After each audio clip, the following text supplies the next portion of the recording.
Ladies and gentlemen, I would like to welcome you to the finale of the Plum Wild recap. This has been an incredible experience. I can't believe we're at the finale already. 10 weeks have gone by so quick, honestly, and doing this podcast has been a blast. As always, I am your host, driver of the number 5 machine in the Pro Series, and to my right, as always, my co-host, Damian Kiefer, driver of the number 21 machine in the Pro Series. Kiefer, how are you? We're here. We're on time. Not really. We're late, but A little bit late. we're here. It's over. It's over, man. This Pro Series is done. This Pro Series has been officially wrapped up, and man, it definitely had its ups and downs. As a whole, for myself personally, it definitely started slow, and then I feel like I ended it pretty well. But I mean, you know, how would you say your Pro Series went this year? I expected to kind of be in the middle pack just because I knew of the time it was going to take and the time that I had. Um, had a lot of rough nights. Speed, a lot of nights. Never really. I didn't finish. I didn't finish races as near as well as I wanted to. I think I only finished one race where I wanted to. But other than that, I'm proud. I'm happy of where we're at right now. I will say that. Yeah. Like I feel like we did not have the overall season that we wanted, but the way we Yes, ended Logan it, Herbert. the way we ended it was, I think, on such a high note. Like, I think, you know, Logan's asking if the 10 weeks restarted today, in your opinion, do you think you would qualify in the top 15? I think that if you just took the last 5 weeks of the season and just duplicated that into 10 weeks, I think we would be in the top 15, maybe even in the top 10 in points. I think I would, because I had an 8th, a 7th, and, you know, a 15th, and I think a 12th or something like that. But I think the way we ended it gives us a ton of confidence, or gives me a ton of confidence. I mean, neither of us made the relegation line, which is unfortunate, so we'll have to go back through the qualifiers. But We tried. We were freaking close, man, for a while. mm-hmm. And I know because they even showed it. Like I was looking on the broadcast because I rewatched the broadcast for a little bit. But at one point in time, if I'd have won the race, I had to win the race to make it. In order to win one of those races, like a Pro Series race, like those guys are good. It's Yeah. hard to beat those guys. Yeah. But specifically to talk about Monday night in the finale of the Pro Series, you know, everyone, most people that, you know, watched this saw, you know, I qualified pole again. Wow. You actually had the Did we quick time. turn though? No. We fucking turned. No, but No. you went out first. I was waiting just a couple of seconds. I got something to add about this that's gonna blow your mind that you don't know that I know. Okay. Well, let me say this first. So you went out first. I was pulling out onto the track. I was going down the back stretch for to get my green flag, you know, come out of 4 and get the green flag, and I saw you had quick time. And I didn't know how many people had went, but I saw that there was, you know, Evan and a couple of really good guys below you. And I was like, oh, he must have hit a good line. So I asked you, you know, just to confirm that was the line that you ran. And I didn't really think I say this every week whenever I qualify well. I didn't think I hit it all that well. And I crossed the finish line, and I saw my lap. You had hit a 4.56. I had hit. What? Why am I being quiet? What? So here in order for Nathan, I told Nathan what the line was. Nathan misunderstood me when I told him what the line was. I told him the line that he ran in the heat race in 1 and 2, which is like a small slider in 1 and 2, catch the crumbs on exit, and then 3 and 4. I qualified third. I ended up third. Nathan beat me by what? Like A a hundredth and a second. hundredth. A 100th. I hundredth hit a of a second. 4.46. You hit a 4.56. Okay. And I was so confident about this, and then I saw your replay, and this is what I noticed that, and you ran slider, and I ran like a small slider, and then I gripped it and ripped it in 3 and 4, and I never lifted, and I was marbles, and I ran In marbles. 3 and 4, you ran marbles in 3 and 4. Yes, You fucking lied to me. I literally told you. That's what I told you. No, you told me in practice. At the end of practice, you were like slider. Yeah, no, and at the end of practice, I told you that it could be this line. Like this is the line that it could go to. And then whenever I saw that this morning, dude, on the video. Or this, Listen. it was like noon. I was eating lunch. I saw the YouTube video and I saw the line you went, and it's like funny that JD says it. Yeah. And it's true though, and you ran genuinely slider, Yeah. and I was like, But no way, listen, dude. you- did I- not run that line. I verified it with you. That's what I asked whenever I saw your name at the top, and I asked. I was like, so the same line that you We said. have speeds multiple line. The track was good. And then We'll you just- had we'll the give- audacity to say, "Why would I say that if I didn't run it?" And then you fucking lied to me. You ran a completely different line. Just I was running the sabotage. line- Sabotage. When we tested, okay, everyone, just so everyone knows, we tested and we made what, like 100 something laps. So say lap 60 is what the line that I ran is what we were running on lap 60, and I said this is probably gonna be the qual line, and then it's going to probably eventually go to like slider if it gets that slick. Well, it never did, and I just kept saying it's like the same line, like it's the same line. It just moved up. He ran slider, dude, and I was like. Well, once I saw that today, I was 3 and 4. I was flabbergasted, dude. Like I ran the balls off it on the like marbles. Like Yeah. I never lifted, never cracked the throttle there. Yeah. Like I ran the absolute dog off it, and I was stuck. And Yeah. I saw you ran that, and I'm like, no way. Dude, so and I feel like I could have, not that it matters, but I could have been faster. I had to lift or adjust my car just barely to not hit the wall at the start finish line for the white flag.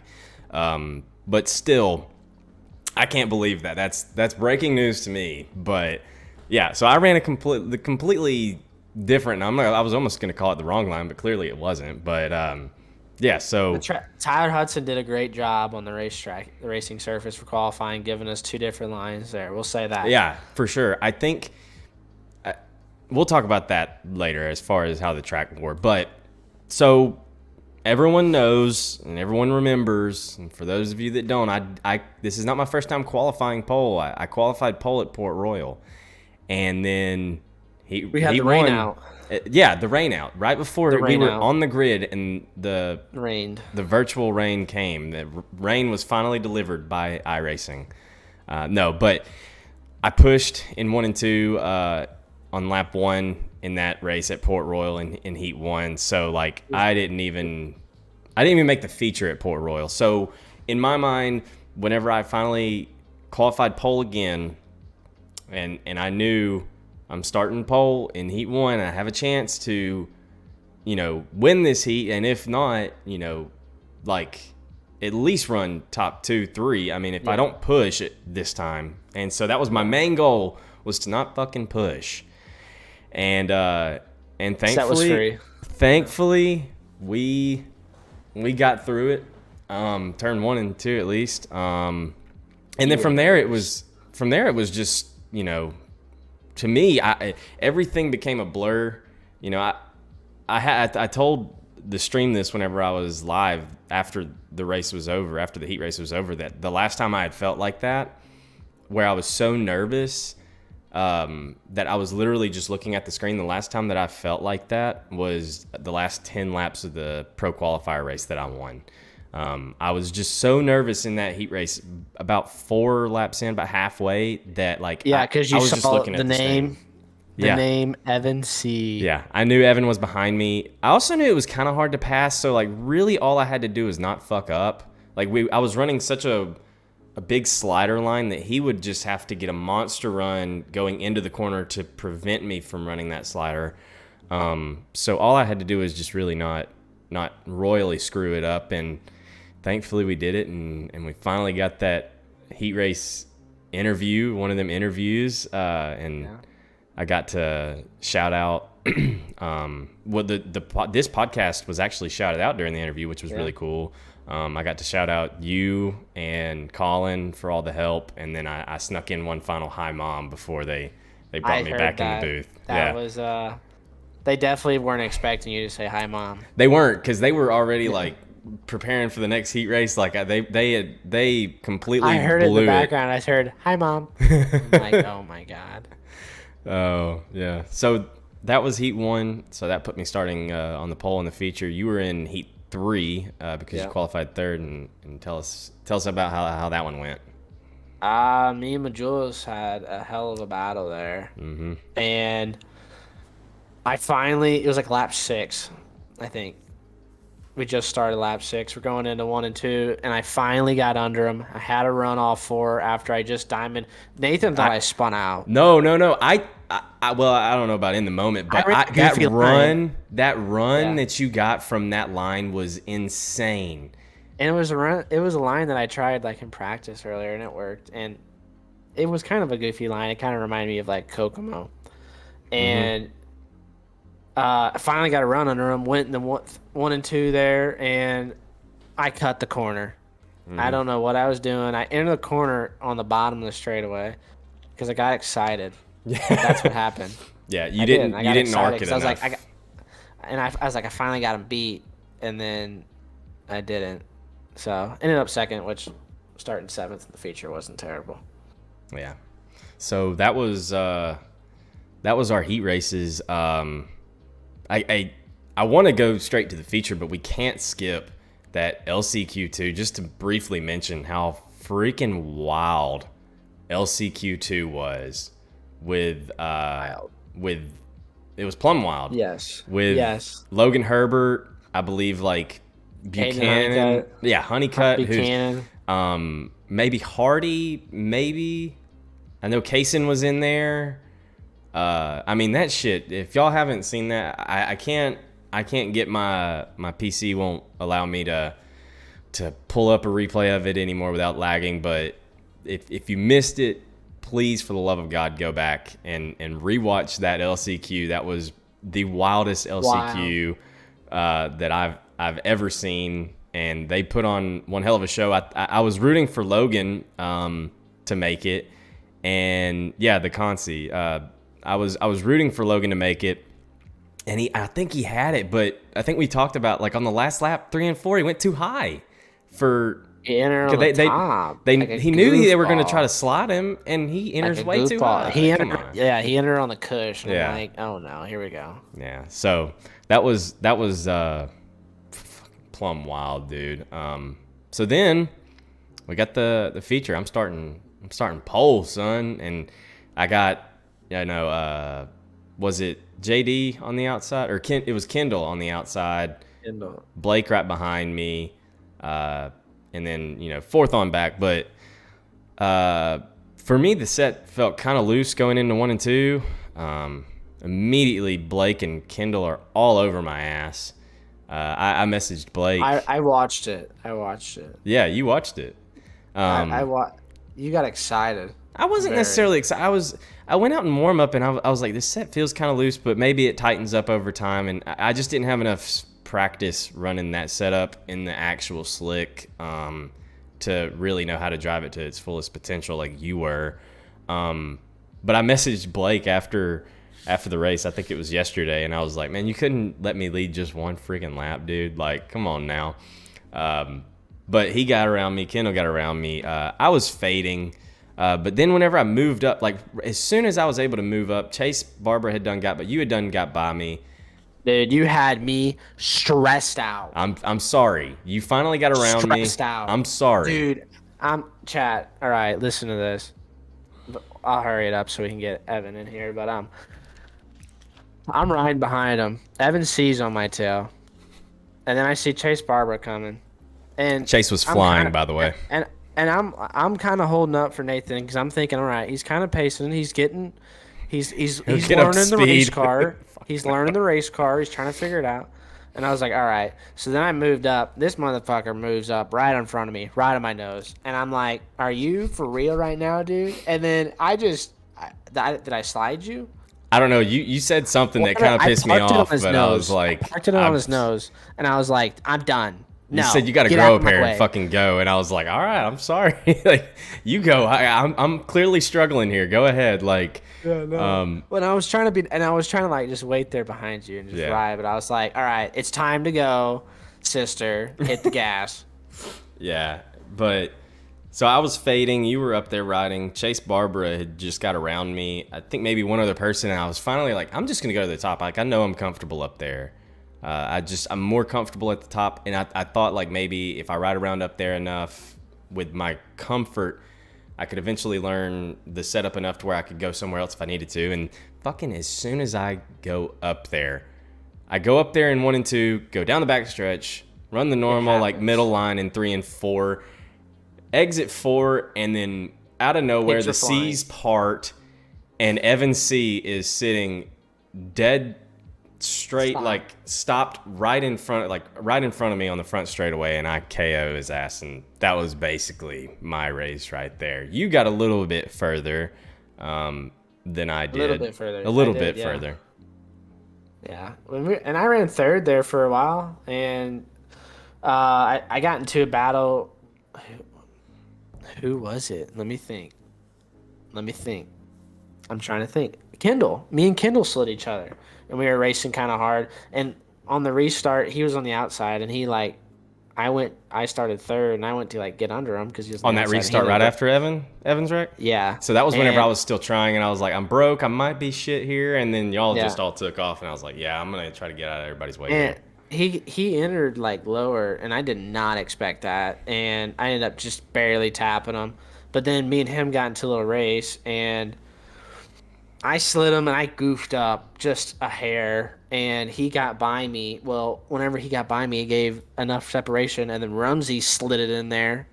And then I was battling Rumsey and Tucker and then I tried to double slide him and I couldn't get it to stick, so I just kind of sat there side by side with Tucker and was rolling just trying to get back up and then I fell back to like I'm behind D Wilson, wherever a sixth or something. I fell back from second to sixth, third to sixth, like immediately got up, got in line, and then once I got in line, the Rumsey and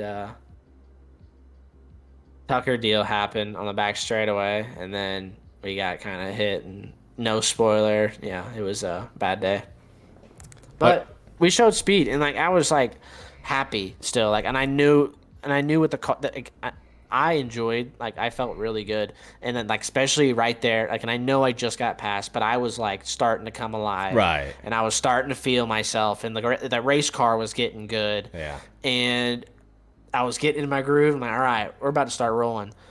And like even after I just got to six and like wherever or six or seven was wherever it was, and I was just riding there. I was like, I'm fine with this. Like I was because like I knew I was gonna be better, Right. but it wasn't meant to be. No, it wasn't meant to be, but it was meant to be for our special guest tonight, and that is none other than Evan Seay, your 2022 2023 back-to-back iRacing Pro Series world champion. Evan, you got a copy? Yep, I got you. All right. Can you turn your camera on for me? Yeah, I'm trying to figure that out right now. All right. Alright, I found it. There we go. Wait for it. There she is. There he is. All right. Well, this is Evan Seay, your 2023 and 2022. Like I said, back-to-back Pro Series champion. I mean, you basically need no introduction with all the shit that you've accomplished, man. But I mean, you've had just this year. You've had an amazing year. You won the Fling finally. You won the Pro Series, and I mean, congratulations, man. Yeah, man, thank you. I guess it's been one of those years that everything kind of worked out for us. I've been chasing the fling for a while now, and finally pulled that one off. So I was, definitely probably one of the highlights of the year so far.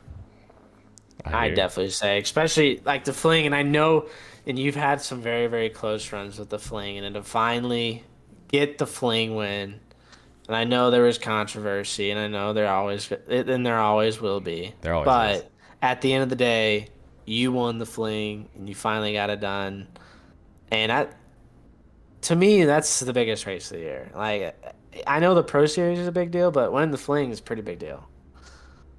Yeah, I mean, I don't know how long it's been going on, but it's been going on for probably close to 20 years, maybe. I don't know, at least 15 or so from, the dirt track racing and all of that. But, I mean, it's just 120 guys, the best guys on the sim, and there's only, 20 spots in A main or a little bit more than that. So, and then you got to have 100 laps to go your way also. I mean, it's like I said, it was definitely the highlight, and when it pays 6,000 like it did this year, that was, even more, awesome.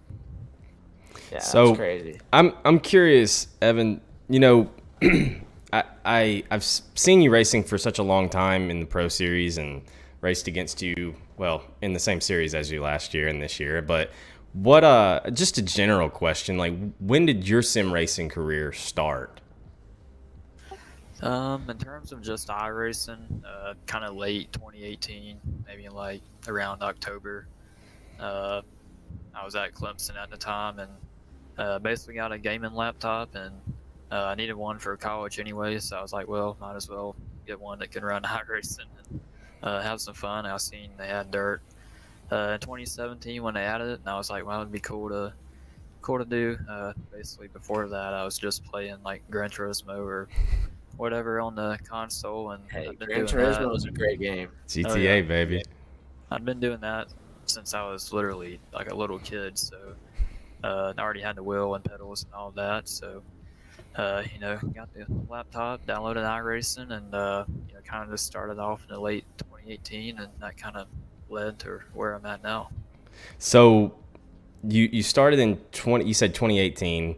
So 2019 was your first Pro Series, correct? Yep. So that's a pretty quick turnaround. How long did it take? And I think I asked Kendall this, and probably Eden's this as well. How long did it take you to really realize, like, I'm pretty good here. I got a shot here to be, in the Pro Series, run with those guys. It was really just I didn't give myself an option to kind of come to that. That's kind of my goal when I got on in October. I seen the Pro Series. That's what I seen actually. The Pro Series and them racing on YouTube and stuff. And I was like, I want to do that. I think I can do it, and I'm going to try my best to do that. And that was kind of my main goal when I got on, and everything that led up to the beginning of the 2019 qualifier series was all just trying to race at the highest level on iRacing. Run a lot of officials with a lot of pro guys. Get to know some pro guys and some people that had worked with pro guys the previous year, and really the 2019 Spring Fling was like my first money race. And I think I started third in it, so it's kind of like at that point I was like, I'm here, I'm racing with the best, and the qualifiers was happening around that time also, so I kind of just used all of that experience, and I've always kind of trying to build my own setups and everything, so all of that kind of led into one thing there, and just kind of ventured on and do the Pro Series after that. Did you ever really imagine that you would be a two-time champion with over 10 Pro Series wins and all these accolades that you've accomplished now? I mean, did you ever really imagine that, or what? Not really. It's kind of hard to just I always wanted to be in a pro series, but once you get in the pro series, it's like, okay, now what? Right, right. Now the goal is, at least for me, was, all right, let's try to. I know in 2019, I think I finished sixth or something points, which was pretty good. But once you get that win, like I did in 2019, also you're like, okay, now I got to win. What's next? I got to get up in points now. Right. I ran sixth the first year, and it was kind of, it was pretty up and down. I was a rookie in the Pro Series. I was building my own setups, and at that time, I just gotten on BLR kind of during the fling, and I was basically building setups for all of them. And so it was kind of like a lot to do at one time, and then also figure out how to race in these big, money races and big championship races, and it's really just kind of a learning year. But like I said, once you get that win, and you start running consistently, that's basically was my goal in 2020, was be consistent. I can win now. I've won before, and once I do that, just try to go for a championship. But I mean, you got to start. You got to put those building blocks down and just kind of build up to it. Go for a championship. I mean, you got to. I hear you. So, switching to like more recently, we've all talked about it every single episode, this new build, right? So I'm curious, as the 2022 series champion, pro series champion, with all the success, now it's not your first time going to a new build, but did you feel any pressure going into the new build in this pro series season to kind of immediately have that same amount of success, or were you just kind of like business as usual? It's definitely a little bit of pressure there when they first added tire wear and all of that. I mean, I personally love new builds. I mean, you kind of get tired of the old same thing over and over, especially if it's, you have a lot of gripes and stuff about it. But I kind of just get on here now, and it is what it is. If it sucks, it sucks. But, just trying to figure out how to be the fastest on it, pretty much. But especially, also running a setup shop and everything, it's pretty, not necessarily a weight on you, but I mean, you got to go out there and make sure that literally the hundreds of people that are, customers or, team guys are also fast, because They're dependent on you. Yeah, a lot of people depend on it, but I kind of enjoy the like I said, I've been building setups basically when I first got on here, so it's kind of fun for me to do that. But I always push myself to learn what the fastest setup is, what how to set up the cars, and it's, what I enjoy about it, really. Right, and you've had success from just not only just late model, you've had some recent success in sprint cars as well. Would you say it's hard to say this, but would you say that you enjoy late models more than sprint cars? I would obviously would like to imagine you would say late models, but Yeah, I definitely always loved the late models. Down in the southeast, that's basically all we have. We don't have no sprint cars, so grew up watching them, and I just like how they race. You kind of rub each other a little bit, and if you do that in sprint cars, it's not going to end up going too well for you. But I love all type of dirt racing, whether from the UMPs or sprint cars or late models. It's all fun to get on there and compete, but definitely late models is number one. Late I would models, even say true love. this guy says compete like he's actually I don't know some like a some nights I handful. feel like he competes with himself, and and like what me and Nathan have talked about through the pro series, you've made one mistake this season, and That's the only one mistake. you probably know exactly what I'm gonna bring it up. Yeah. It was Cedar Lake lap one. It's the only mistake you've made all season, and you've got hurt this season as well. But other than that, that's probably the only mistake you've made It's the all only season. mistake I've ever seen you make, honestly. And like even in like the fling, you didn't lead a lot of that race, and you were just. I feel like now you're almost at your prime, and just the way you are and how smooth you are, and you've your patience just like from a year ago to now, just to see how everyone changes. And to me, the biggest thing with you is just your patience and how you pass people and how you set up the pass, and you're very, very smart behind the wheel in your racecraft, and I think that's a big part of your success. Yeah, I mean that's kind of what I've always, like I said, 2019, using all of that experience really just to build on it. Knowing when do I really need to be just throwing sliders lap after lap with this guy, or do I need to figure out how to just get my car better to where I can pass them and not even slot them, just run a different line, or get to the point where I can start up front and then just pull away. I mean, I feel like that's what helped me out a lot last year was learning how to qualify on even the bad tracks that I didn't like. Now I was always a fan of the big tracks when I first got on, like Knoxville, Eldora. I could qualify up front there and run up front, but there's a couple tracks where I get to maybe like Kokomo or Fairbury and qualified all right, but then that puts you in a position in the heat race where you can get into a mistake with someone or somebody can run into you, and then now you're starting in the back of the field and it's hard to pass on some of those tracks. So a lot of that just kind of came to me as I need to start learning how to get up front more when I'm behind people. Just be patient and not get into any wrecks or none of that, because it definitely can ruin a whole points championship or stuff like that. And I felt like that's what kind of helped me get more consistent, where I can be top 5 every race. And for about 8 weeks there, you were pretty scot free. Yeah. Didn't finish outside the top 3. Yeah, and you had some very consistent and smart runs, and like kind of like Cedar Lake. And I know you were faster than Blake at Cedar Lake, and you tried everything you could. And if you really wanted to, and there's a few points there you really wanted to this season. You could have right reared or gave a little door to someone, but you didn't, and you were smart compared to even like 2022 where you dominated everything still. But this year, from last year, I feel like you were a lot smarter, in which and you may have not had as big as a points lead as you did last year, but I think this year you were smarter, and it was more successfully thought through. Yeah, I mean, I think that tire wear kind of introduced a little bit more of that to where you kind of had to play it out. There are a couple of races I think this year where you could really push it and get up front and probably lead some laps, but what was it going to be like the last 15 and stuff like that? Kind of like in the fling, I felt really confident in the car in the fling, but it was, of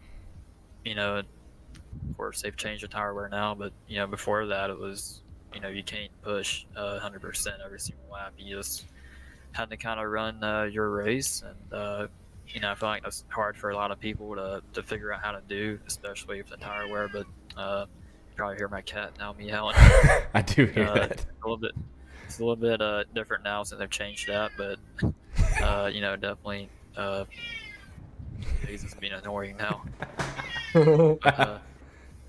Yeah, I mean, patience is something I learned from racing in real life also, and it's built on it and kind of brought it to iRacing. Yeah, and I've noticed because I haven't had as much experience as you in a go kart, but I have raced a little bit of the dirt go karts, and I've had some success in it, not as much as you. But one thing I learned about that a lot is, and you're in second, you have to you can bump them out of the way and move them, but you almost have to wait until the perfect moment, the perfect time, and you have as soon as you see an opportunity, you have to take it. And I think that's where like it helps in like an iRacing. It's just like knowing when to go, when not to go. Granted, you guys aren't as 2 or 3 wide as we are in iRacing sometimes, but the patience definitely comes, I think, a lot from the IRL world experience. People relating to the iRacing a lot. Yeah, I mean, I've been doing that since I was 4, so you kind of learn, in karts, you can pound on somebody's bumper or knock them out of the way, but there's probably 10 other guys behind you in a line that's going to pass you if you do that. And I feel like that goes a long way on iRacing, even in real life and dirt racing. You can throw this move, but it doesn't work out. How many spots are you going to end up losing, on the back end of it? So, definitely trying to bring that to iRacing and, constantly, think about moves I'm making, and is it worth it in the end, or you might get one spot or you might not. Sometimes you just don't know, and trying to run for a championship, you kind of have to be a little bit more conservative on some of those moves, I think, and just kind of race the people on a track around you. I'm curious. We're talking so much about your strengths. we're always. I feel like we're always our biggest and best critics. What? Because we all see Evan as like we see you. People hear your flawless. name. We think of you as this flawless. The term alien. Almost damn near perfect driver. Godlike. Right. Yeah. What nicknames. what do you think is your weakness? I mean, like I said, we all have what we can imagine as our weakness. What would you say is your weakness? Not that I'm taking notes here, but I'm just curious what you think. Well, yeah, I'd say, like I was talking about a while ago when I was starting out on here, it was kind of just being consistent on every track, and I feel like that's what you have to do when you're going for championship or trying to compete at the highest level, is get to where you can go to any track and be there, know you have a shot at winning. And I feel like when I was starting out, it wasn't the case. Like I said, I felt like I was pretty good on a lot of the big tracks, and I just was not a fan of the bull rings, just because most of the time it was pretty much 2019 was wall riding, or trying to figure out how to wall ride the best, especially in the races. There was no bottom, and then I kind of figured out, basically you had to get good at that.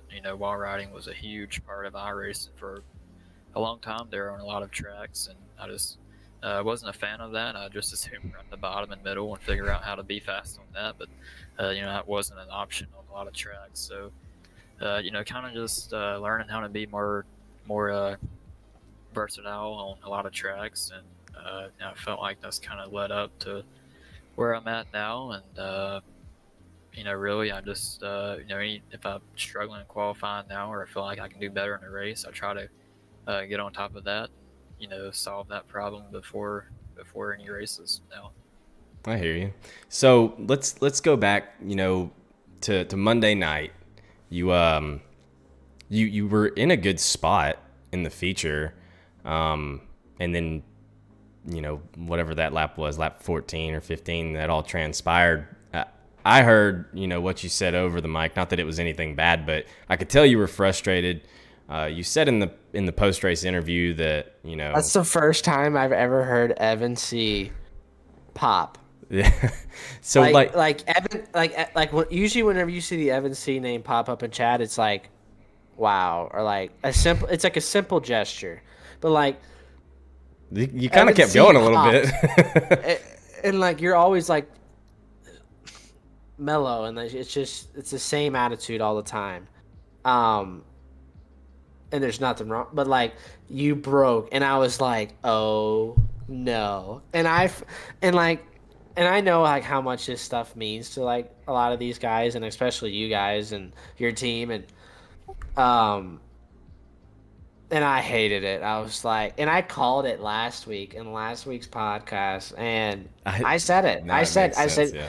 I said Evan's gonna get wrecked, and I said Rumsey's gonna win the might win the championship, and it almost happened. Like I didn't try to speak it into truth, but it did happen. It was his prediction. So what were you feeling like right after that wreck, and how? I mean, I'm sure you have plenty of faith in Blake to win that race, but did you know at that time that was kind of what he had to do to secure it for you? I think my wreck happened before Kendall and Rumsey got into it also. So yes. Kendall was pretty much going to be the person there. Rumsey was going to have to pass him and Blake, and I knew we were definitely fast enough in the race and pretty confident in our race pace, and that was going to be pretty hard for Logan to do. And then when him and Kendall wrecked, and Logan caught another break and was able to get back to his spot. That surprised me too. He's getting all the way back up to second. Now it's pretty much just between Logan and Blake, and like I said, I was pretty confident in our race pace. I was just, or before all this, I think it was me, you, Nathan, and Desmond all got into it on the back stretch. lap, and I almost wrecked there. Hey, I'm I sorry. slid everyone there. I I didn't was I touch was anyone, but so I saw it. I was so You fucking guys got slow. I was so in slow a. early in the feature. By the It way, was like in Evan. the entry of 3. By the way, Evan, thank you for letting me win the heat race and letting me get one of them interviews for once. I appreciate you Yeah, not being man, too you're welcome. aggressive behind me. Hey, I'm after this race, or after that heat race, I was on Nathan's ass, dude, because I'm like, hey, I mean, I know it's Evan Seay, but like, calm down. Could you tell that this man was just over driving it so hard, and like especially 3 and 4, he was sent like full send. And I'm like, dude, calm down. It's like it's just another race, but like everyone, a lot of people get intimidated around you, and I feel like, and I wouldn't say I get intimidated around you, but I feel like I have to step up. Like when I race like with you, Blake, Kendall, and like a few of those like some of these like top tier guys on iRacing, you just and I think you guys do the same way whenever you race the top level guys. You have to step up, to and there's another level sometimes. to be fair, I think this might have been the first time I've ever been in front of Evan. So give me a break for being a little Oh, bit nervous I here. was in the same heat as you at port. Oh, so Yeah, I he was was. I was He could. Going across that doesn't the really race. count. Wow. Yeah, That the doesn't really rain. count. I The was only rain in front of came. you for like half a straightaway, basically, and yeah, that was. I was just glad Almost, that I finally got it. yeah, almost wrecked in that also. But That was one of the main things I told Kendall whenever he was on here. I was like, I'm just glad that whenever I did push up in 1 and 2 at Port Royal, that I didn't kill anybody. Like that would have made me feel even worse. So anyways, back to that back stretch. Though my whole monitor in front of me actually fell this down off its stand when that happened, oh and my the god. sand was at my feet.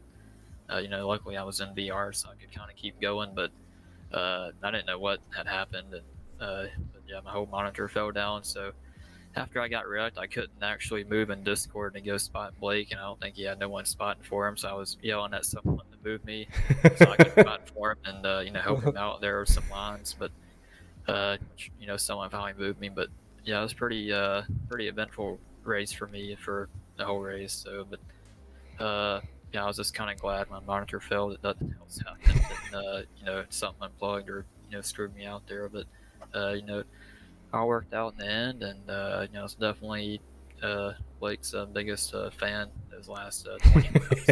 Yeah. I imagine so. So I'm curious, how did you celebrate the championship last year, and how did you celebrate it this year?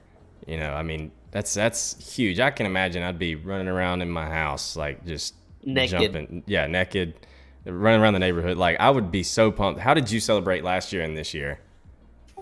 I think both years have kind of had some controversy around them. So it's, Well, uh, little.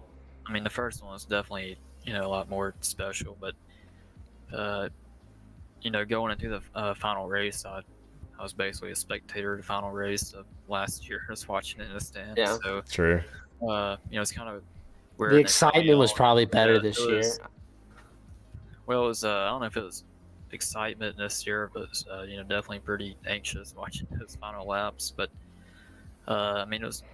I think all the other emotions just kind of take away a lot of the excitement of winning the race and wanting to run around and pump your fist up in there or whatever, just because you have so many emotions going at once that it's just I don't think the realization sets in until maybe a day or so later, and you're like, man, I won a championship, and because you're constantly just 110% focused for 10 races, and really don't think about winning a championship until it happens, and you look back and say, man, that was a pretty special one.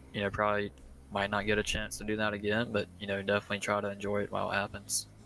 Yeah, and I feel like I haven't had the iRacing success, but like I've been chasing points this year for the first time ever IRL, and just like the championship mindset, and even like whenever you win, it's still there's more to be accomplished. There's more to be accomplished. There's more to be accomplished. There's more to be accomplished, and you're never like truly satisfied until probably the day after. And I get it, and because I think even if I ended up winning the championship, and I like won. I think the day of it's just there. You're like in the moment, Yeah.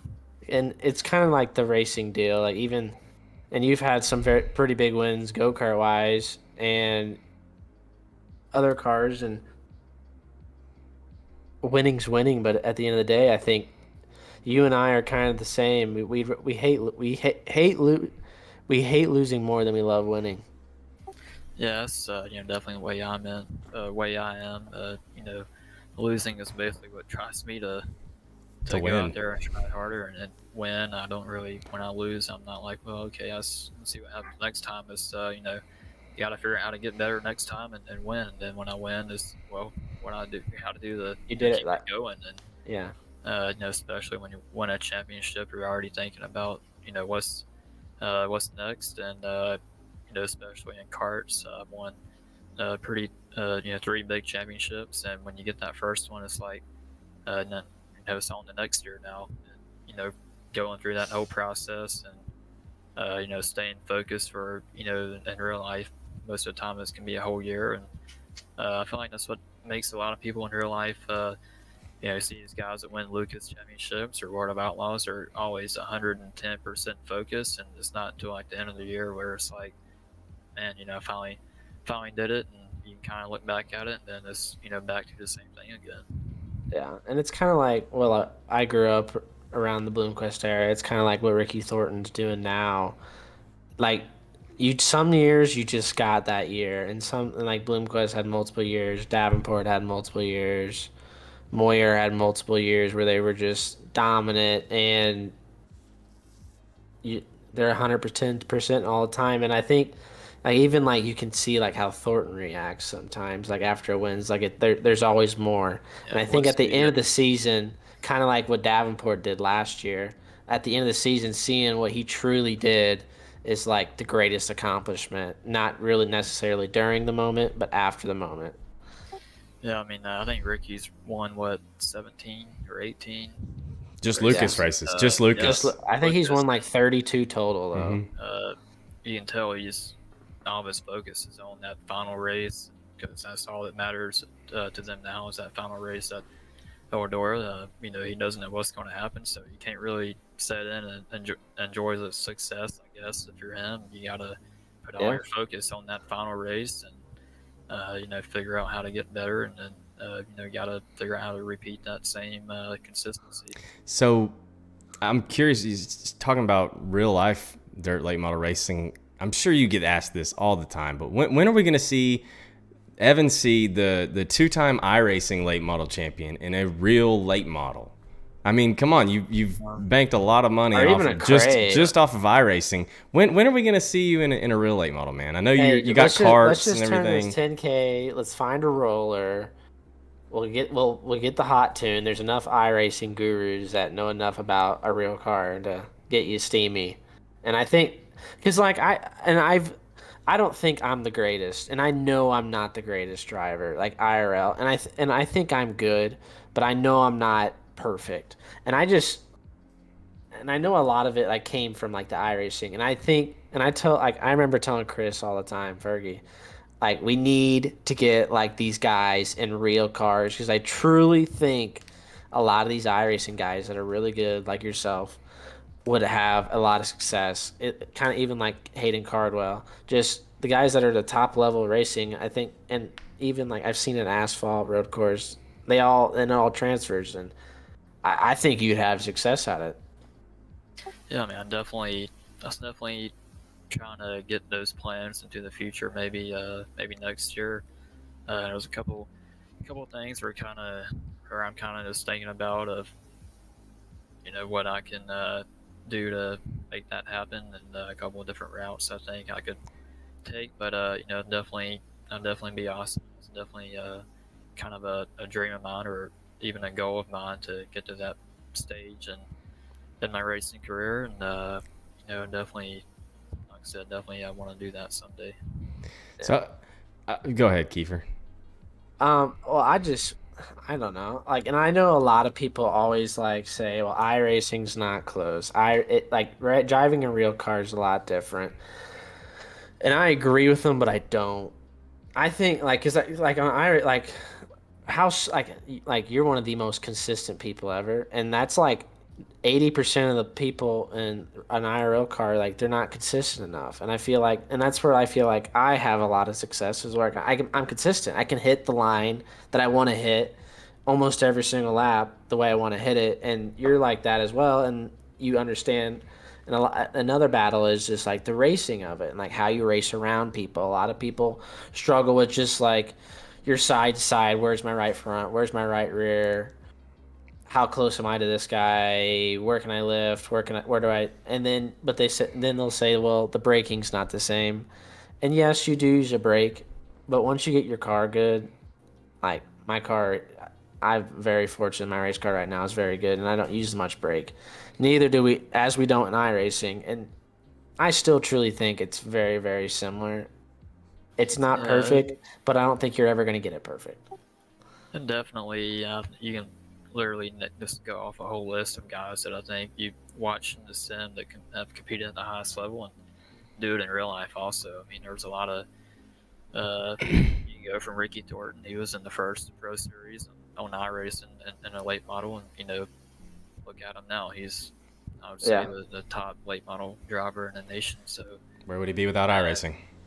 That's what yeah, I I say. guess. There's a lot of people, and I think But like there's a lot of NASCAR guys that come from yeah, as well. for sure. No, I think Warren Byron is probably the most prominent name that people would mention, and That other dude.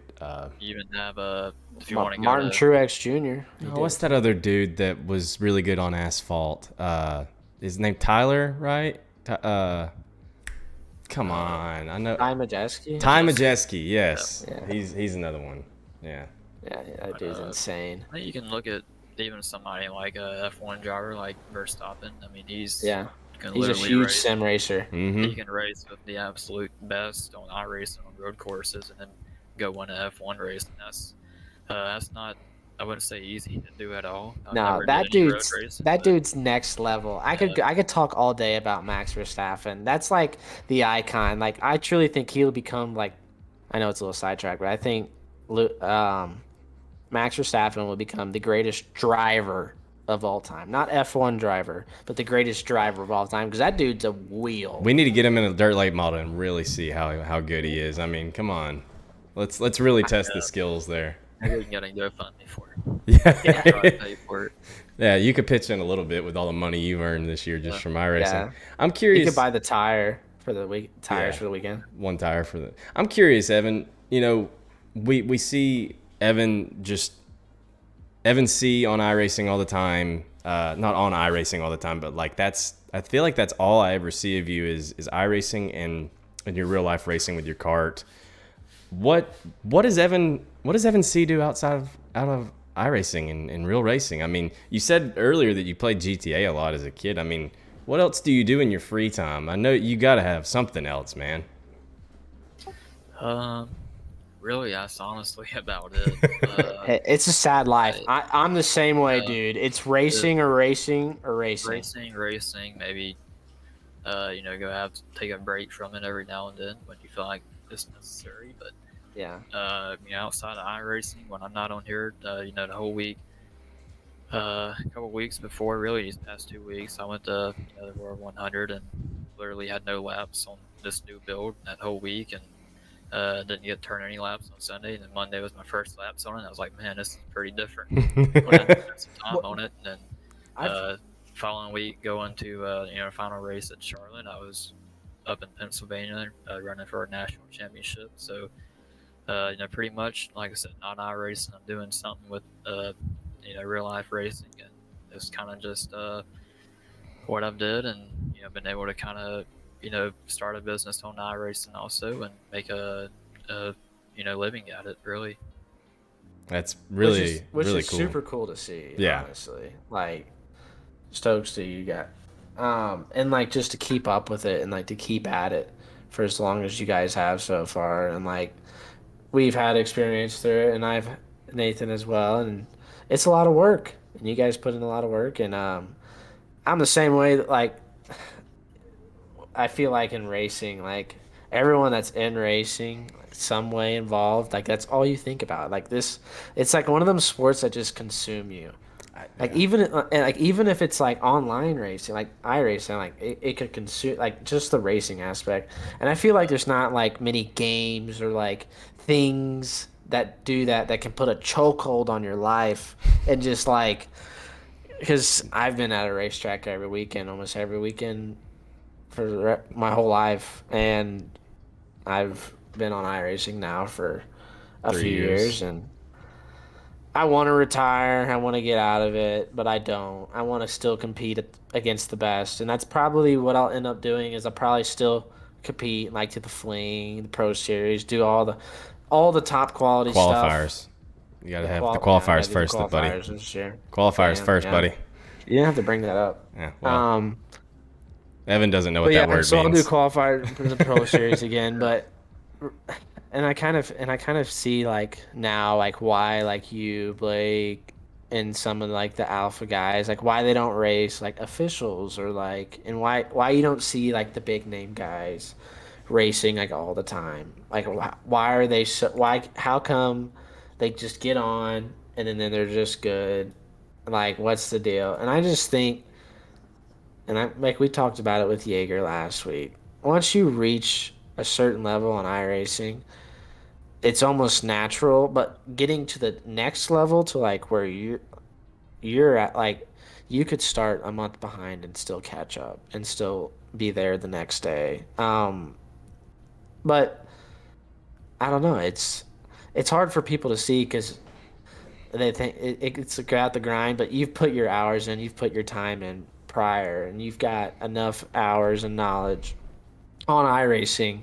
Probably had the most Yeah. success on iRacing setup building wise over iRacing, and just stay on top for that long is quite impressive. Very special Yes, to see, like I too. said, I started out on there. I pretty much just, went. There wasn't no setup shops really, at least on the dirt side in late 2018. There might have been one or well-known one. Diggs by D1RT, I think. Not even sure if that was around 2018, beginning of 2019.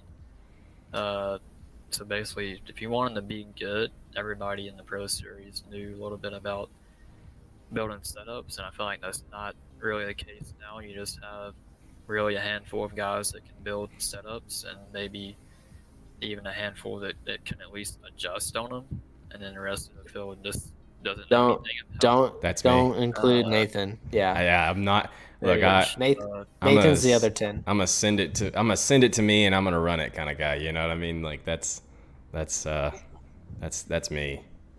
but it's definitely I think start now when I started in late 2018 kind of just made me have to learn how to build setups and not rely on just for setups to get sent to me. And I feel like that's definitely helped me out because now I'm used to it and I'm used to all the little iRacing things that make sense on iRacing, but probably would make sense or not make any sense at all to somebody who's not on iRacing. But I just feel like all the years in 2019, 2020, 2021, and one of those years we didn't have Pro Series, but 2021. just all of that kind of just You do built something for and me.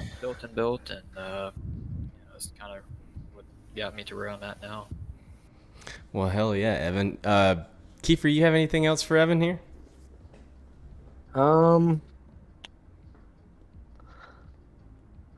I wish you'd slow down. Yeah. Some days. Me too. I can say this, and this is why I can say that I can retire. And I've beat Evan Seay once, straight up. He started second. I started first. It was UMPs at At Knoxville, Knoxville, NWRA. I was in that race. NWRA, Oh, and yeah. Remember I beat Evan Seay by like 1.6 seconds. I remember And I that. was like king of the world. And then we also had another great race at Knoxville, one race in Supers in World of Thunder. And we threw sliders for 15 laps or something. And then you beat me by .003 at the line. And I was pissed. But I was like, when I can run with Evan, that's when I know I'm like at my top level. That's when I know, like, all right, I'm him. I think that's everyone's gauge, honestly, is you and Blake, your teammate, like, and for other people, any of the top guys, but I think for us other pros, you want to call it, to be able to run with guys like you and Blake, the guys that are just at the top of the top, even though we are also at the top, it just kind of gives us a confidence booster if we can run with you or even outrun you like I did in the heat race. Sorry, I don't mean to rub that one in. I just I have that now, so I have to use it. But And it's hard to be like, and I know we're kind of dragging along, but it's hard to like, and I don't know like how you do, like you maintain it and you keep at the same level for so long, and the expectations of you running well, I can imagine is a little overwhelming at times, because when you see Evan Seay and a few of these other guys load into the server, you know it's a race, you know you gotta drive. Yeah, I mean, you definitely feel all the expectations, but I think that kind of just helps, at least drive me, knowing that a lot of people, uh, depend on me and expect me to do well. And, have a lot of teammates that, if I wasn't here, they probably wouldn't know what to do. So that's kind of just drives me to, help them out. And, if they're doing good, that helps the whole team out, especially running the setup shop. You want to make sure that anybody is associated with you is also on and having great runs, or at least liking what they have. so Brandon Holtmeyer's in the chat. He has a question for you, Evan, and this is actually something that I'm curious about. So we know you use VR, and I've seen you use the what is the thing called, the sim chassis? What is it? WR1. WR1. So I've seen you use that. It's got a monitor. I'm just curious, how much slower are you using a monitor versus VR now that you're so used to VR, or is there no difference? I guess last night was a little bit of, you could kind of tell, because my VR decided to quit working last night, right, qualifying in the VLR series. Right. So I was basically reinstalling the software as qualifying was going on, and I only had like a 21-inch monitors, and as flat as can be from Walmart. So you can imagine trying to qualify on the bottom at Kokomo and not being able to see the tires or anything after turning that time lapse in VR. Wasn't that easy, but I think we still qualified fifth. So a lot of that was, I think, a little bit of muscle memory there. My first lap was pretty bad. We had to reset and just kind of took it easy in the second lap, and it worked out for us. But it's not that. I can transition pretty well to at least a wide monitor, one of those curved monitors. I feel like the field of view on that is pretty similar to VR. It's pretty easy to hop on one of those and be pretty consistent, but definitely going to like a little flat screen is difficult. I would imagine from VR. Well, Evan, thank you so much for taking the time to come on the podcast, man, and congratulations again on yet another championship, man. It's truly special to see the dominance that you've been able to put on these past 2 years, man. Yep, thank you guys for having me. Absolutely. Well, that was Evan Seay.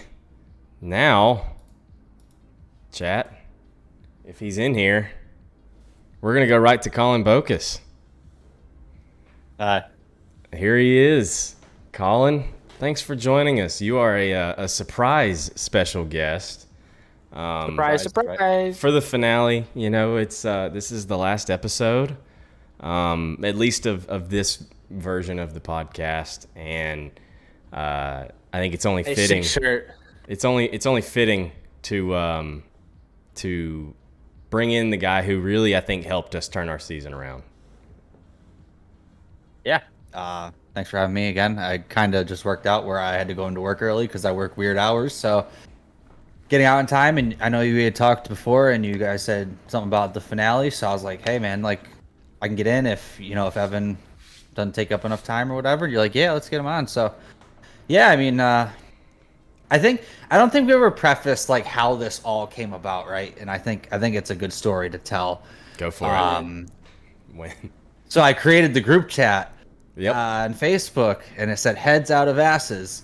And I was like, listen, like we got to get this thing together. Like, you guys are sucking essentially. And like, Wow. it was hard for me to watch because We weren't obviously sucking. We were mid. We were you mid. were sucking. You couldn't even make We a were feature. That was because talent. I think he was talking to me Why there, not? Kiefer. Oh, yeah. Both of you could make a feature, and if you did, it was not where your talent level should have been. Mid. And yeah, when so I think it like I always said that I wanted to learn late models, and big blocks had started to suck, and they do suck now, so compared to late model anyway. So it was just right then and there. I think I started messing around with it before I said anything to you guys. I was messing around at Port Royal because I was like, well, if I'm gonna learn this stuff, that's a pretty hard track to learn at. So and then I go out and qualify quick time. yeah, and then You stuck. dude, like Q stuck is just like it's it. I feel like qualifying I think was where we were struggling the most anyways, was just to put ourselves in a better position for the features. Yeah. And that whole week of you and Kiefer doing all the R&D, as we like to call it, y'all finally found something that we essentially used for the rest of the season. And so that was truly instrumental in us turning around our seasons this year. Now I just run the exact same setup every track. Yeah, Because I but like continue road on, drives. Colin. And now not really necessarily the exact same setup, but we found I feel like a really great base and something to really build off of. Even if there are updates on this build and little adjustments here and there, I think we found ourselves in a really good spot at the end of the season there, and especially like the last 5 weeks where I had a third there at I-55, and the last 4 weeks we qualified really well. Williams Grove, I suck and I hate myself. I hate Williams Grove, and it's kind of like what Evan said earlier. You got to be good everywhere. I hate Williams Grove. Anyway, I'm sorry. It's just not me, and it never races how I wanted to race. But other than that, we had a pretty damn good last 5 weeks. Yeah, I think we all kind of know. It's not. You can always sit there and blame iRacing, right? That the tracks aren't racy enough. We don't have this, we don't have that, right? But at the end of the day, we know what we're getting, and we know in pro you have to be good in Q. Q is everything. It's about 90% of your night. Yeah, I mean, if you qualify 20th, your percentage of making a race is like 10%, and it's like that's just the truth of it, because you're at such a level. I mean, you go look at qualifying times in a night, and guys are 0.2 from first to 23rd, so or less depending on the track. So like, you can't afford to give up that kind of ground early and try to dig yourself out of that hole. It's just like real life, right? I mean, I think there's a little more in real life that you can kind of start 15th and make a charge. I mean, you have demons of the sim like Evan, Blake, all those guys that can start in the back and move forward and are good like that. And we could do it in like a lower strength of field, like official race, but in the pro series, like you're saying, whenever everyone is at such a high level as whenever it becomes, I could start next to 15th and drive to 5th, but that's probably about it. Yeah, but I mean, I think it like this whole series, right? And I think just the time that I put in, the time that you guys put in, and just watching like the amount of hours, right? Just knowing that there's guys doing 2x, 3 times as much as we are. And obviously situations are different. I mean, we're a little older. We have jobs. We have lives outside of the sim. Some of these kids, they're kids, and they had all summer to sit on here and practice, or they have all day. You know, they go home and do their homework for an hour, and they're on here for 6 hours. You know, we don't have that kind of time. And I think it helps too, you know, when you have someone that's giving you stuff like Evan or Hauser or whoever. Like, these guys don't have to spend that extra time to figure this stuff out. Like, They can just drive. Like we are essentially.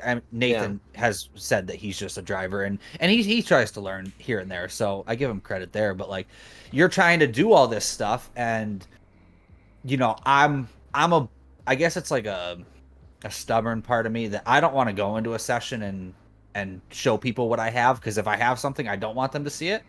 So it's kind of like I like to keep to my group, and we show up on Monday and we feel good and we're gonna show what we got. And I think a lot of the time we kind of surprised each other and like, wow, we actually like, yeah, like we got the speed, like we feel good, but like now you're comparing it to the best and we're hanging. Right. Without So- racing prior races, comparing times and everything. Right. I mean, we're not racing Wotel. We're not Right. running We- officials. we like, ran Pro Series, and that's all we ran.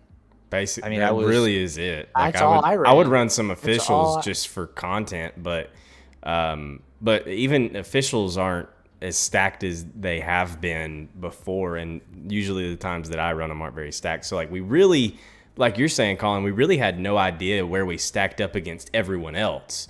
We just kind of knew that among us, like we feel pretty fast. This feels like we keep gaining speed, and then we kind of like, all right, this is about as fast as we can get it, I think, and hopefully it holds up. And a lot of the times, I think it surprised us that it did.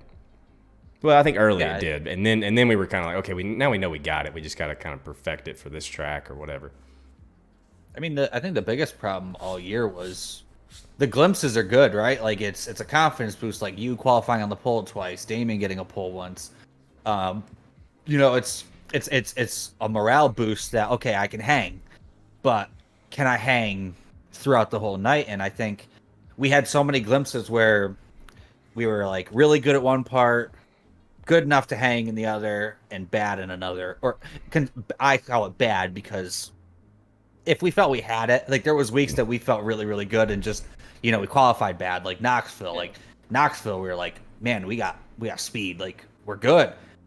And you just go out and qualify 15th, and that's, I mean, 5th to 15th would have been that your whole race is 180. So it's just, but I mean, you basically have to be perfect for three Every segments of a night. We struggled to put together a full night early. That's what it was a good full night.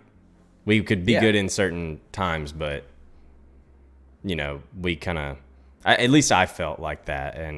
I'd say I-55 was like the big turning point for us. For you, Whenever I think for you. that was for you. Yeah, I think Nathan started because he started making features there. Yeah. Like I think that was his first feature he made was I-55. Yeah. Was Knoxville before or after I-55? After. Before. So Knoxville was. Knoxville was the week before. So Yeah. Nathan had made his first feature the week before. That was And then really we the squeaked turning in through a point. B main Yeah, for you. yeah. Damien's was I-55, and I think it's funny because I'm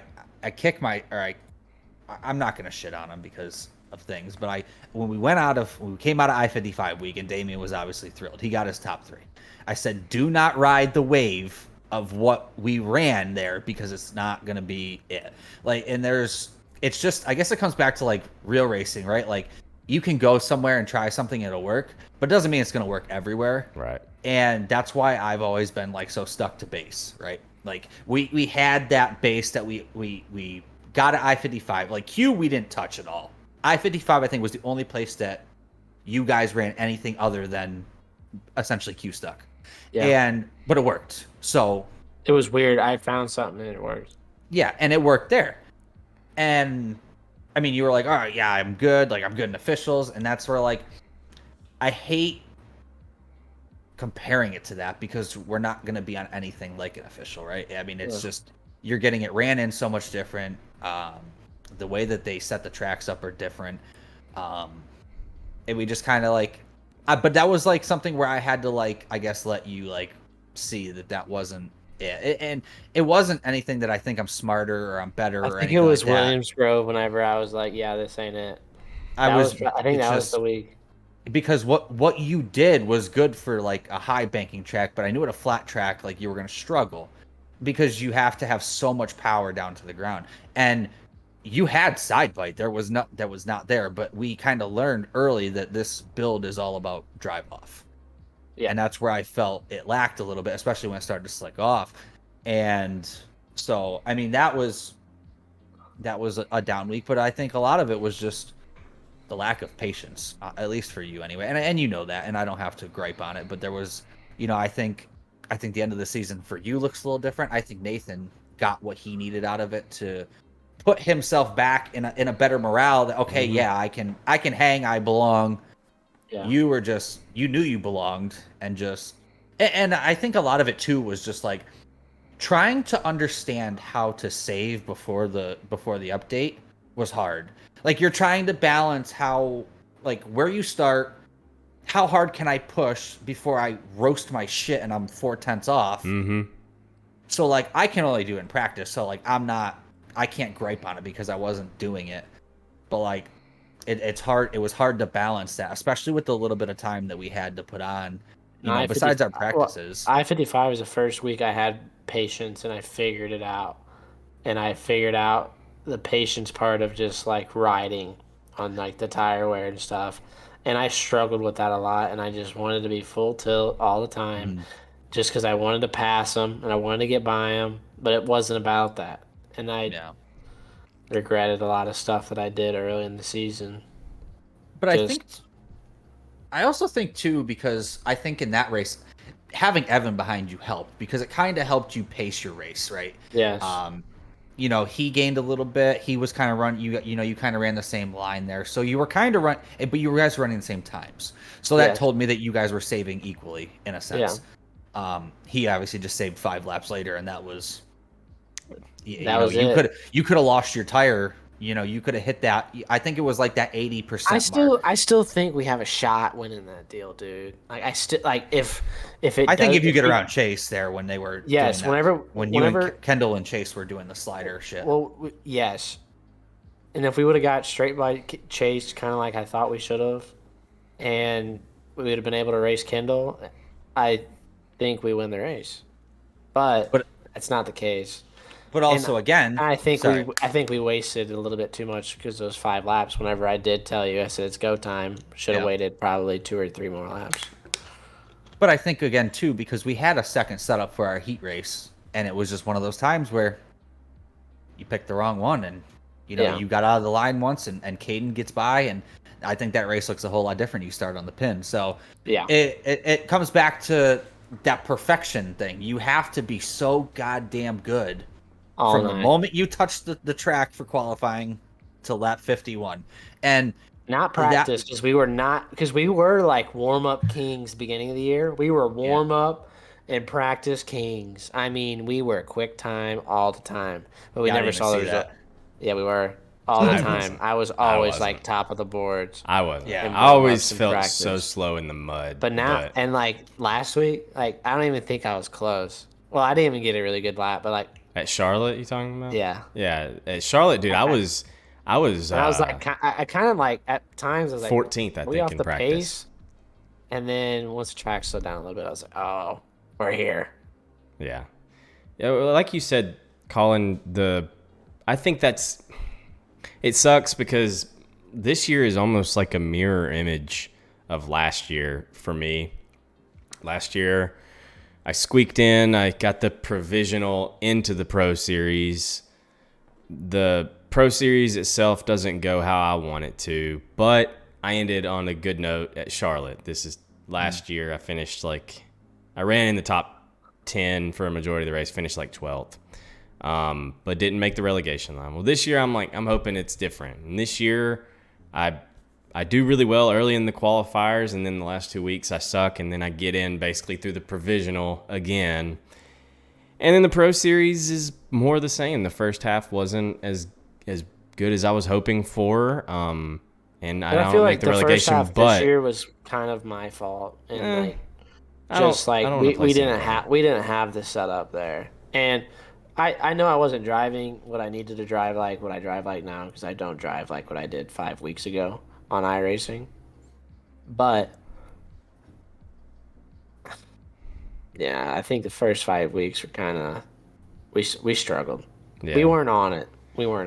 But ultimately, I was kind of down on it early, but my goal, my mentality is always to try to look at things in the best way possible and the best way to learn from these scenarios, these races and everything. And ultimately, I'm just looking at, hey, I finished the season strong, and, we ain't quitting, never give up, never what, I mean, we're going to be back next year, and we're going gonna be going into it with a lot of confidence. I feel like so, I'm overall happy with how the past 4 or 5 weeks of the season went. I think we're in a better spot now, even though like I'm not in anymore. Me either. I know, but I was in last year. Yeah. But even though that neither of us are in, Now you'll know how that feels. I feel better about our year than I did. I feel better about the end of a year this year than I did last year. That's interesting. But hey, now you'll know how it feels whenever you log on to iRacing the next time, whenever that may be, And not have the pro. oh license. shit, what? Why is this not white or black anymore? Oh, it's Yeah, you can be a pleb like the rest of us. yeah, you can be a stupid A license like the rest of us. So, I Colin, mean, you have to. what? Sorry. Go ahead. So you talking about wanting to learn late models? I mean, can we confirm that we are going to see the 39 car in the pro qualifiers next year? 39 will be in the pro qualifiers next year. We're gonna try and get all three of us back in there, and I think it'll be. I think it's time. I think I have a really good hold on this build over the last one. I really struggled in the last one. I didn't put a lot of time into it, but I just didn't like the way it drives. I really enjoy the way the late models drive now. I really, like I said, obviously it helps that like I feel like we have speed, so like that's also a plus. Are you gonna see me in a lot of officials? Probably not, because they're toxic, and I don't need to deal with that. I've dealt with enough of that. And The only time you're gonna see me out and about is the next 9 weeks, Monday nights in NWRA, and then I'll come out of retirement for the fling probably, Yeah, I'll probably run that. and then There's another big VLR. call. There's another big VLR late model race, super late model race. I think in a couple of months. That's on their schedule. But people in the chat are wondering if we're gonna run sprint car pro qualifiers. No. I'll start. I can confirm I am not. Kiefer, No. Colin. Yeah, that's a big negative. They ruin sprint cars. I don't even care. Like, dude, I'm not a sprint car driver. I'm not either. I'm sorry. I'm not. I can drive it in the mud. I'm too good to run sprint cars. I am fast in the mud. But as soon as it gets slick, goodbye. Yeah, I haven't put enough time into them if Beta Industries would hire us back. Tell you what, if I mean, we got like it's almost all of the Alpha Industries guys in here asking us if we're gonna run it. If y'all want to send the setups for them cars, if you hook a brother up, I'll give it a shot. The 5 car will be in the qualifier. The 5 car will be in the qualifiers if you send me the sets. I can confirm that one. Stickers that you can get on that sprint car. Yeah, I just know that I don't have enough talent in a sprint car. Yeah. So like, I don't want to try and look like a fool when I know I'm going to look like a fool. I ran the one time you tried the qualifiers, you did look good till you yarded it off of fucking Lernerville. I did run it 1 year. I ran 3 weeks. I remember watching it. Yeah. First week we were at Cedar Lake. I ran 9th. I think Majulis ran 8th. I think me and him were right there next to each other. First, you were in front of. You were. I remember because Huey was streaming it. Huey Quillen was streaming it. He qualified like 2 spots behind you, and I believe Jesse Innerkin got into him at some point in his heat race or something, and so Huey was out, so he just watched you for the rest of it, and I got to see it that way. And at that point, I didn't know you, and I thought that you were also good in sprint cars. I was like, oh, he's one of those guys that's just good in everything. And then, I mean, come to find out, I wouldn't say I'm terrible in sprint car. I like to compete and I like to win, and I know for me to win in a sprint car, it's going to take a lot of time that he doesn't have, that I don't have, nor do I want to spend on something that doesn't even start itself. You know what I mean? Like if the car started itself, it'd be different. But it doesn't even start itself. I ran 2 of the qualifiers last year for sprint cars. And Knoxville. Well, the first one was Weed Sport, and I actually qualified pretty well. I was in second split because I was on my alt account, but I ran the first 2, and I kind of realized I was like, I don't really care about these enough, and I don't want to be, being in second split, there's guys in there that have a realistic chance of making it, and I don't want to be out here just fucking around running it for the shit, running it for the fun of it, and end up ruining one of these guys' chances. So that's why I took myself out of it. Not that I had a chance to begin with, but that's why I decided not to run the rest of them. I would have to get a lot more confident in them in the span of, I think, 5 days to actually feel comfortable running them. It's in 5 days? I think it starts the 25th, which I need a month. I'm telling you, I know Holtmeyer says ain't a pro till you're good in everything, but like I can drive a sprint car and get around the racetrack. I'm just not gonna win the race, and I don't like running 10th in a heat race for like that's there's no enjoyment in that. See, I almost think that I could do all right because that is probably true, JD. I did I ran some sprint cars on the old build, but like the biggest thing for me is like the new update. Like I can go and rip the fence, but with the new update, I'm ripping my right front off the first time I get a little bit of a push because I'm definitely lifting because I will not big dick it like I say I will, and then it's done. And like you have to be like, I mean, if you just like go into official and watch these kids like just go rip the lip for 30, and you have it's to be like, a psycho. They're not lifting, and they're just like this the whole time. Here's my next thing. You don't want to race me in a sprint car, dude. Like I'll kill you, and I won't even try. Like unintentionally, I'm gonna unintentionally kill the field. Like then I'm gonna get death threats by some 13-year-old because I ruined his chance at pro. Like it's just not. But. Dude, I've been trying to get Casey riled up again. Jordan? Yeah. Yeah, you already did that earlier. I saw on Facebook you I know. Trying to get him riled up again. All right, so I got a question for both of you. There's not enough drama in iRacing Dirt Talk. Come on, we need some drama. I'm ready for it, Colin. Okay. So, obviously, we're not going anywhere. We're all going to run the qualifier. Damien says he's going to retire. He's not fucking retiring. I said he's not. I know you're feeling good, so yeah. So we shut up. So we make it, right? Say we all three of us make it. And it's gonna be hard because we're all gonna be top split, so we're all gonna be fighting unless I pull certain people's tactics and go drop my I rating to 5,000 so I can go win third split. But you do have an alt account, Colin. Yeah, but I'm not. If I don't make it in the top, because you like you said, Nathan, if you can't make it running with the best, then I don't want to be there. That was kind of, and that's not. I don't want to be in the drama, Casey. I just want to see the drama. Sorry. I've said it. I said it before, and it's no disrespect to the guys who don't make it to the who make it to the Pro Series out of second and lower splits. It's no disrespect to those guys, but to me, it meant more to make it from the top split. And that was my mindset with that. But continue with your question. But it's different when you're actually there, unless if you're at $8,000 and you drop to 5 to go win third split, like true. Sorry, you're a scumbag. You're probably built different. No, just fucking go race and make it. If you make it, then you're good enough to be there. Then you belong.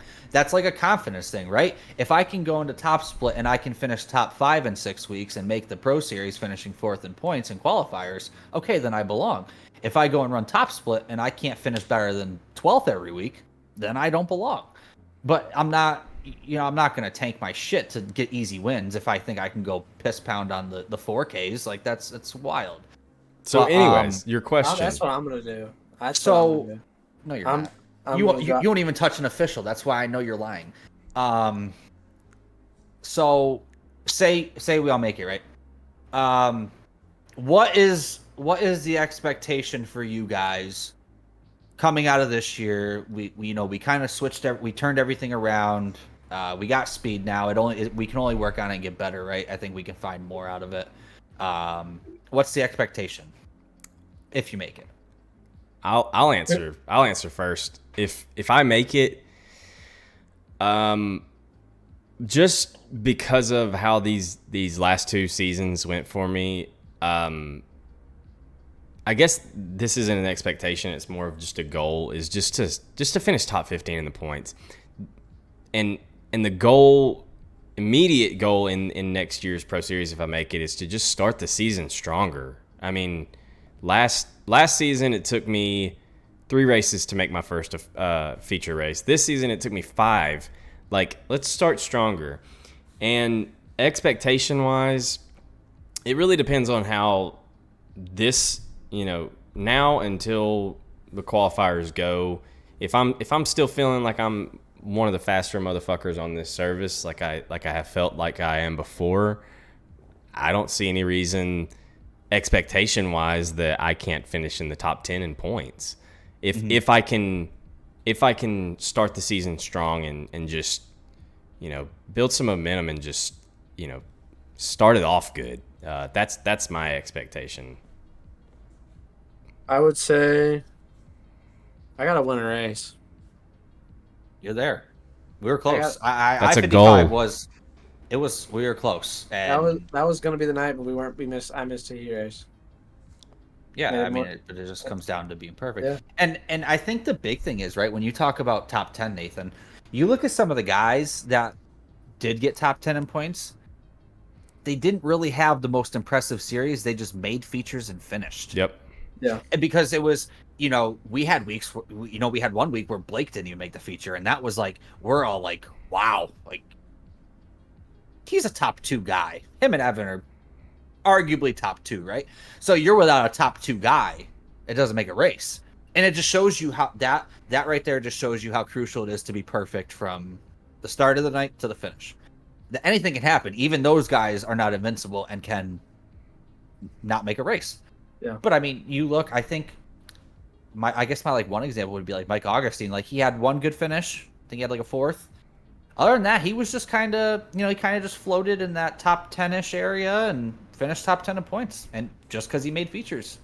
So, like, the top 10 goal, I guess, is not, like, hard, like, unattainable. It's just getting to the feature and doing well. And I think we also learned, too, like, the time that we spent. It was really good when we could go into a race and Nathan didn't really know as much because he didn't put as much time, which I hope we see more of next season, just for the fact that I think he would be better if he did. Damien was really good, and I think I kind of helped some weeks at knowing where we were going to have to run in queue, and that plays a big part too, because the way the track changes in that 3-5 minute span is crazy. And certain tracks are different because they wear out different, and so knowing where you have to run. Did you see what line he ran in qualifying yesterday? Who? 2 days ago. No. Or Monday? You didn't see a line? He ran genuinely slider. That's Really? That's what I was fucking Did you see the told. line? You remember the line I ran? I was spotting you, so yeah, I saw a line you ran. Yeah. Yeah, you ran that slider, but you ran crumbs 3-4. Yeah. Like So, that little slider. I posted, and I'm gonna type it in the chat for people that don't already know. I This posted. just tells you how much Nathan listens to me. I posted my POV of the race today on YouTube, and so that was where Kiefer was able to first see what line I actually ran. That was like the first thing he brought up on tonight's episode was like, He was probably holy like, shit. what the fuck? He told me slider. I was like, all right, like Slider middle. I did not say slider. we can go back and review the footage, pal. We can go back and review the footage. You can review the footage all you want because you had us muted when we talked about line, so you're not going to find anything. Oh fuck, you're right. I did. That's a bummer. But yeah, all right. Well, I know for a fact I never said slider in 3 and 4 though. Eden said I was the only guy that ran that line. Bocus, can you verify me? I never said slider in 3 and 4. He did say middle, but Damien ran crumbs, which was a little higher than middle. If we're technical, Yeah, because he middle lied would have been regardless. through the slick and through the I didn't middle. lift. Did you watch my interview yet? Peyton Burton brought it up in the chat. I'm curious because you were giving me shit, and I told you, I was like, look, there was some moderate glazing in my interview, and I wanted you to hear it. Did you finally go back? The only glazing that I heard was the guy interviewing you talking about this podcast, dude. He was glazing your shit. I don't know what he was like, oh so my excited about. This is not that big of a deal. He was. Did you hear it though? Yeah, I did. He forgot about it. He snuck it in because they turned off the camera, but he's still talking in the background, dude. It was Well, so I didn't know if I was still on camera or not, but I was like, this is like my only chance. Dude, then I hear, hi, Mom. Yeah, I had ain't to no tell my fucking mom way. about that one. I had to, because she didn't hear it. She is like, I guess whatever. She's blind. Yeah, she couldn't hear it 'cause she's blind, so she I can't had to tell her see. to go back and watch it. I don't think that this podcast is big for anybody that's not in the iRacing world, really. But like for the iRacing world, it's cool because then, there's probably a lot of people that don't get to hear or see these guys ever. There might be guys that are in the bottom split that they hear of Evan Seay or they hear of Dylan Yeager, but they never interact or get to see them talk or anything like that. So Yeah.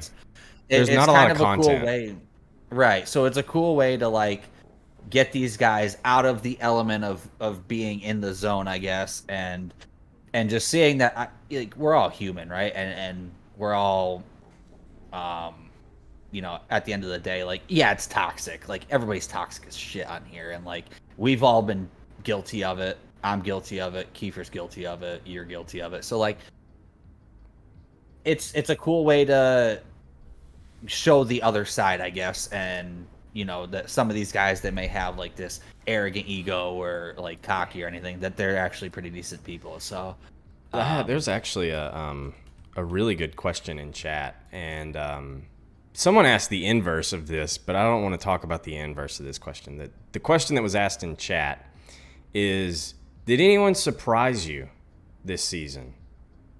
And I feel like that's actually a really good question. Do you I wouldn't say surprised me in a good way. There's only really one person that comes to mind in my head. That surprised you in a negative way? In a negative way. Yeah.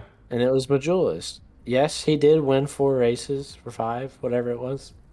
But if he would have been more consistent, he beats Evan in the points. He struggled in a few places. He didn't make a show that one night at Knoxville, I think. I think that, and he's usually one of the people that are always on it too. I think Rumsey was a surprise. Yeah. He I ran would a say lot that. better than I thought he was going to. Rumsey was one of them. I'd say if I had a positive one, and it's not really a surprise, it was more of a finally, is probably JD. And it's more because he's always qualifiers, he's wicked. He's always top 3 in points, but this season he finally started to put races together, because a lot of times, and I've been watching Pro Series because I know Tyler, obviously, so I've been watching Pro Series since 2019, 2020. But I always watch JD, and this guy literally, people talk about bad luck, this guy gets caught up in everything. All of them all of them except one, Flatten. So it was really cool to see JD finally get some finishes where, I think a lot of people don't give him the respect that he deserves for as good. I mean, he's a sprint car pro. He's a late model pro. So I mean, like him and Edens, those guys are very well rounded, and he finally got the finishes that I felt he deserved, because he was up the last 3-4 races, he was on his shit. This is true, so. JD. You blinked 90% of this. JD and that California internet is wonky. JD and Dylan Fox have the worst internet I think I've ever seen. But I think Kendall's season wasn't necessarily a surprise, but it was. I think it was. Again, it wasn't really a surprise. It was just so cool to see just how consistent that guy is.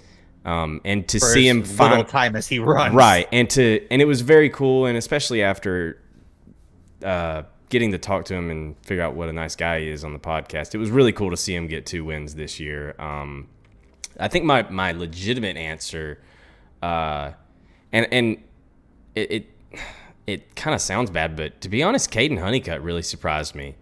I didn't really race against him too much.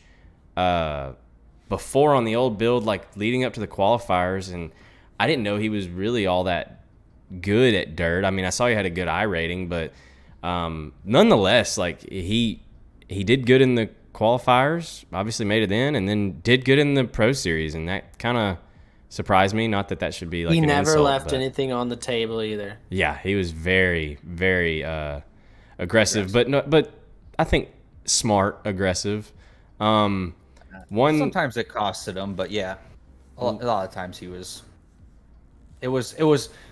It's kind of like, yeah, you look at it. So like, if you're on the receiving end of one of those aggressive moves, you're like, ah, man, this guy's a dick. But it's like, man, when you bury yourself in a hole, you got to bury your way out. And any little gap you see that you can fit into, I mean, any other guy, there's 35 of them, and the 20 others that are in a bad position are probably going to make that same move as well. So like, and it's hard to look at in the moment, right? Like there was times where I would go off on people in our Discord and stuff, but like obviously I want to see you guys do well, and I don't want to see you guys get fucked. So, but then again, I have to realize, Monday night I watched myself scream and yell because I got bumped on a mirror for someone driving out a mirror, and I'm like, man, these guys are dealing with this shit in the highest level, and and you're fighting for every position. Essentially, because every position qualifying wise is 4 spots, and then every position out of is 4 spots in a B main, which they only take 2. So like, you got to dig and crawl a little bit, and sometimes people aren't going to be happy with their move. But then again, in a racer's aspect, you have to put yourself in their shoes and be like, all right, well, if I'm in his position and I see this gap, yeah, I'm fucking taking it too. So it's all in the moment things, and you kind of realize it looking back after, but yeah, I mean, it just, like I said, I can't hit on it enough. It all starts with qualifying, and as much as people rag on mud speed in that series, you got to have mud speed.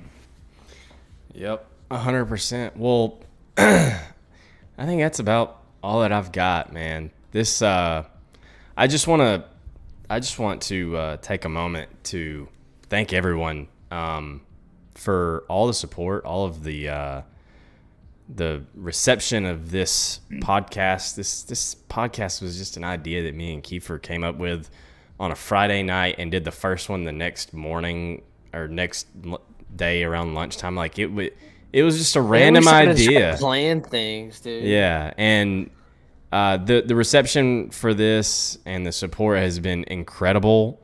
Happy to announce, if you haven't already heard, that the Plum Wild podcast is going to continue. It'll continue as that name, Plum Wild Podcast, because we won't be recapping anything anymore. It'll just be either myself and a guest, or myself, Kiefer, and a guest, and maybe some episodes it might be just myself and Kiefer, but we're just going to keep doing it.